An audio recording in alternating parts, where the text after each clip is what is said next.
দাভিন্সি resolve 19.1.4 আপডেটে বেশ কিছু গুরুত্বপূর্ণ পরিবর্তন এসেছে, যা সফটওয়্যারের কার্যক্ষমতা ও স্থায়িত্ব আরও উন্নত করবে।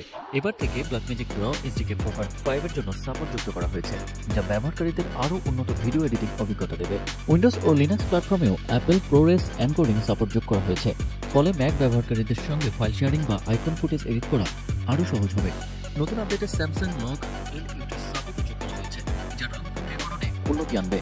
এছাড়া এমবেডেড এএএফ ফাইল ডিকোড করার সময় নেটওয়ার্ক পারফরমেন্স আরও উন্নত করা হয়েছে এবং এমবেডেড এএএফ এক্সপোর্ট সংক্রান্ত কিছু সমস্যা ঠিক করা হয়েছে।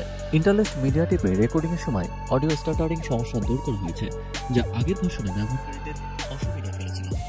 মাল্টিক্যাম সোর্স ফাইলের ক্ষেত্রে ইন্সপেক্টর অডিও ট্র্যাক নির্বাচন সংক্রান্ত সমস্যার সমাধান করা হয়েছে, ফলে ভিডিও এডিটিং আরও সহজ হবে। কিছু ট্রান্সপোর্ট স্ট্রিম ক্লিপ ডিকোড করার সময় সমস্যা হচ্ছিল, যা এবার ঠিক করা হয়েছে। নতুন আপডেটে ফটন 4.10.8 সাপোর্ট যুক্ত করা হয়েছে, যা সফটওয়্যারের সামগ্রিক কার্যকারিতা আরও উন্নত করবে। বড় আকারের ডগলি অডিও ফাইল ইম্পোর্ট করার সময় যে সমস্যাগুলো ছিল সেগুলো সমাধান করা হয়েছে এবং ইম্পোর্টের পর প্লেব্যাক দেরির যে ইস্যু ছিল সেটাও ফিক্স করা হয়েছে। ক্যানন র ক্লিপের ডিফল্ট আইএসও নির্বাচন সংক্রান্ত সমস্যা ঠিক করা হয়েছে, যাতে ব্যবহারকারীরা আরও নিখুঁতভাবে ভিডিও এডিট করতে পারেন।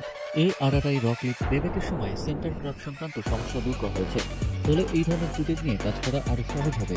সর্বোপরি নতুন আপডেটে সফটওয়্যারের পারফরম্যান্স ও স্থায়িত্ব আরও উন্নত করা হয়েছে, যা দাভিন্সি রিজলভ ব্যবহারকারীদের জন্য অত্যন্ত গুরুত্বপূর্ণ।